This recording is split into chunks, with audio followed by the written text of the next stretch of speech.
जिंदगी में बंदगी तू करना है, जिंदगी में बंदगी शर्मिंदा है, जिंदगी में बंदगी शर्मिंदा है।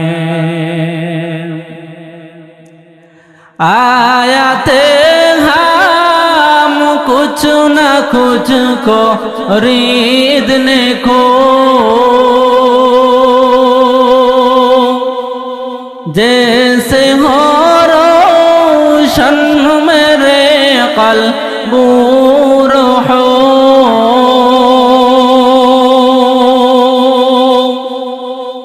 आयते हम कुछ न कुछ को खरीदने को, जैसे हो रोशन मेरे क़ल्ब हो,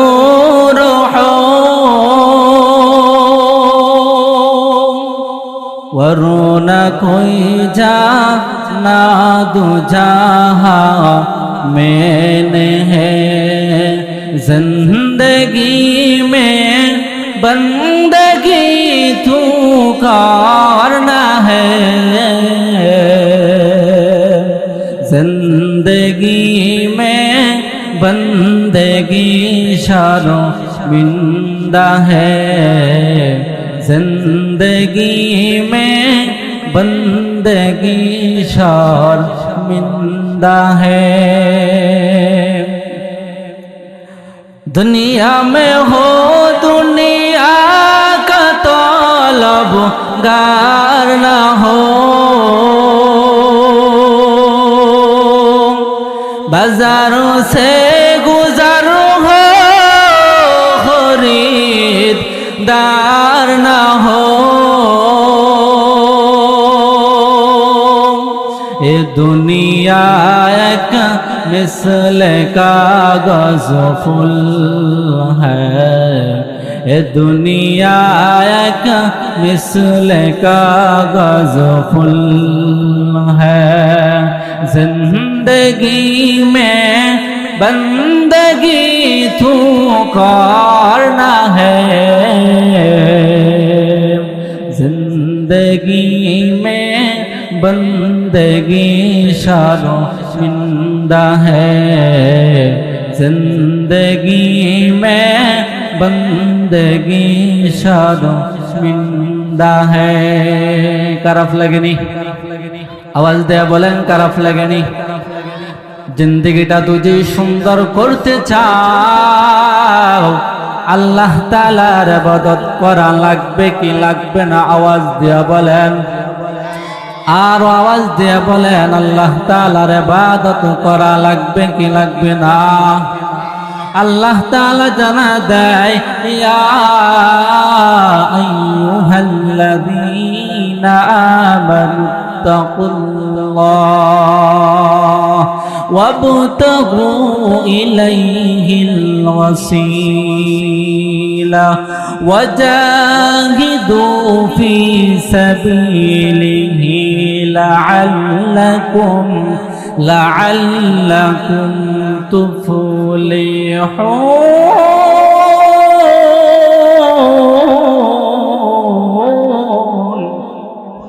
আল্লাহ তাআলা জানা দেয়, হে গোলাম, তোমরা আমি আল্লাহ তাআলাকে বেশি বেশি ভয় করো, ভয় করার মতো ভয় করো এবং উসিলা বানাও, উসিলা বানাও। কারণ কিয়ামতের ময়দানে যখন তোমার কোনো উসিলা থাকবে না, যখন তোমার জাহান্নামের ফয়সালা হয়ে যাবে,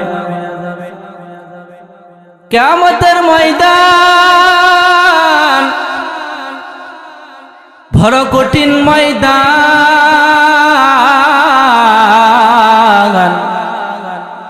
যখন তোমার কোনো উসিলা থাকবে না মাফ করার জন্য, আল্লাহ তাআলা উসিলা তালাশ করতে থাকবে, কোনো উসিলা তোমার পায়। দুজি একটা উসিলা পায়, যে কুরসি বন্দের বাড়ির তাকওয়া জামে মসজিদের বয়ানে আমার বান্দা রাত্র 12টার পরে এক ফোঁটা চোখের পানি ছেড়ে আমি আল্লাহ তাআলার কাছে মাপ চাইছিল। আজকে বান্দা যা যা, আমি আল্লাহ তাআলা এই এক ফোঁটা চোখের পানির বিনিময়ে তোরে জাহান্নামের আগুন থেকে বাঁচায়া জান্নাতে দিয়ে দিলাম।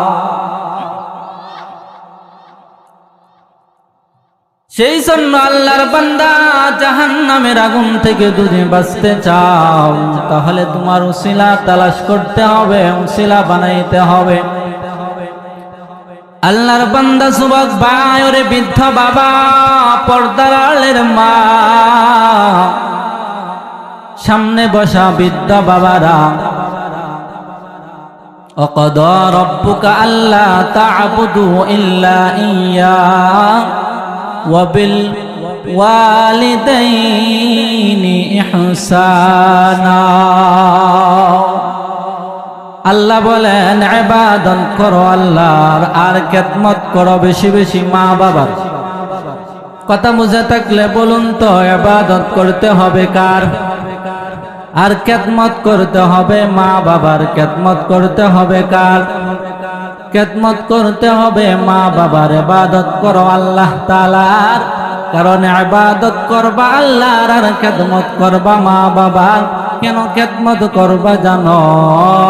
যেই মা তোমাকে কত কষ্ট করে লালন পালন করেছে। আল্লাহর বান্দা, তুমি যখন মায়ের গর্ভে ছিলা, যখন মা তোমাকে গর্ভধারণ অবস্থায় চলাফেরা করছে, তুমি আল্লাহর বান্দা, তোমার মা কানা কাইতে গেছে, কানা কাইতে পারে নাই, তুমি পেটের মধ্যে একটা লাথি মারছো। মা টেবিল থেকে উঠিয়া কানা না কাইয়া বিছানার মধ্যে ঘুমাইতে গেছে, এখানেও তুমি পেটের মধ্যে একটা লাথি মারছো। মা খানা খাইতে পারে নাই, ঘুমাইতে পারে নাই, তারপরে আল্লাহর বান্দা মা যাই নামাজের মধ্যে বসিয়ে তোমার জন্য দোয়া করে, দয়ার মালিক, আমি জানি আমার পেটে সন্তান এই কষ্ট সহ্য করে নিছি, তারপরেও তুমি আমার সন্তানকে আদর্শওয়ালা বানায়ো।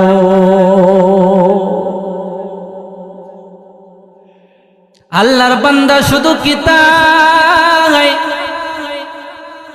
এই মা তোমার জন্য কত কষ্ট করেছে তুমি কি জানো? রাতের বেলা তুমি যখন অসুস্থ হয়ে পড়ছ, তোমার ভাই ঘুমায়, তোমার বোন ঘুমায়, তোমার বাবা ঘুমায়, রাতের বেলা তোমার কাছে মিট মিট করে বাতি জ্বলতেছে, মাকে জিজ্ঞাসা করতেছ, মা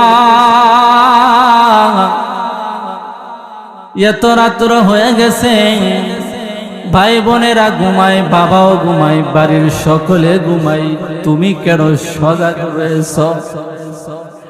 মা জবাব দেয়, রে সন্তান,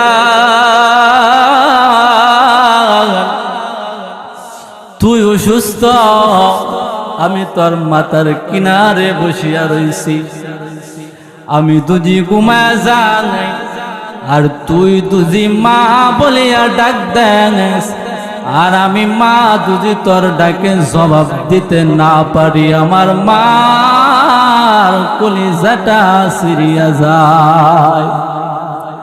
সেই জন্য আল্লাহর বান্দা, যুবক ভাই, ও পর্দার আড়ালের মা গো, ও সামনে বসা বৃদ্ধ বাবা, জানি না কে মা হারায়া বাবা হারায়া সামনে বসিয়া রইছ, জানি না কে এতিমের মতো আজকে সামনে বসিয়া রইছ। কবর থেকে আবদার জ্বালায় ওরে সন্তান, ওই মাকে কবরে রাখছো, একটা বার ওই মায়ের খবর নিলি না। যার মা দুনিয়াতে নাই বাবা দুনিয়াতে নাই, আপনার আমার নবী আপনার শেষ নামের শেষে একটা টাইটেল লাগায়া দিছে, তুমি এতিম। এতিমের মর্যাদা কত জানো আল্লাহর বান্দা? আপনার আমার নবীও ছিল কিন্তু এতিম। সেই জন্য আল্লাহর বান্দা যুবক ভাই, আপনার আমার নবীর শরীরে মশা মাছি বসা হারাম, তারপরে আপনার আমার নবী দ্বীনের দাওয়াতে কাজ করেছে, কত কষ্ট করেছে। তায়েফের ময়দানে আপনার আমার নবী দ্বীনের দাওয়াতের জন্য গেছে। আল্লাহর বান্দা বেঈমানরা কাফেররা ছোট ছোট বাচ্চাদেরকে লালায়া দিছে মক্কার পাগল।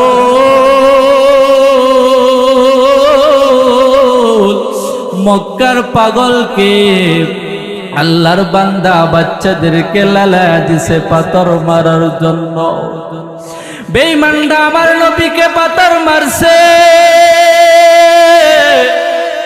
পাথর মারার পর আমার মায়ার নবীর শরীরটা রক্তে জর্জরিত হয়ে গেছে, রক্ত মুবারকে জুতা পর্যন্ত আটকায়া গেছে।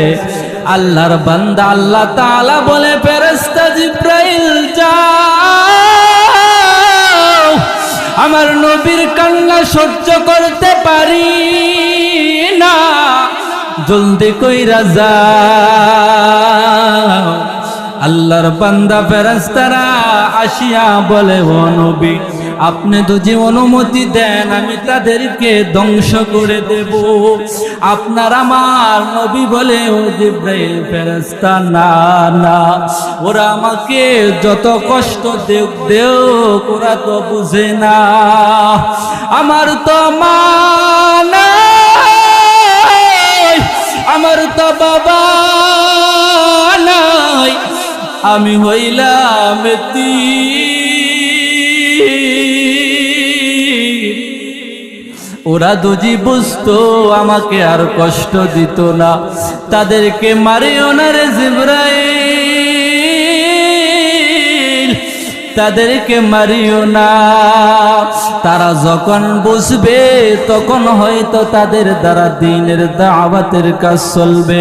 সেই জন্য আল্লাহর বান্দা ও নবীর আশিক, নবীজিকে মহাব্বত করিয়া তারপরে কবরে যাও, তারপরে কবরে যাও।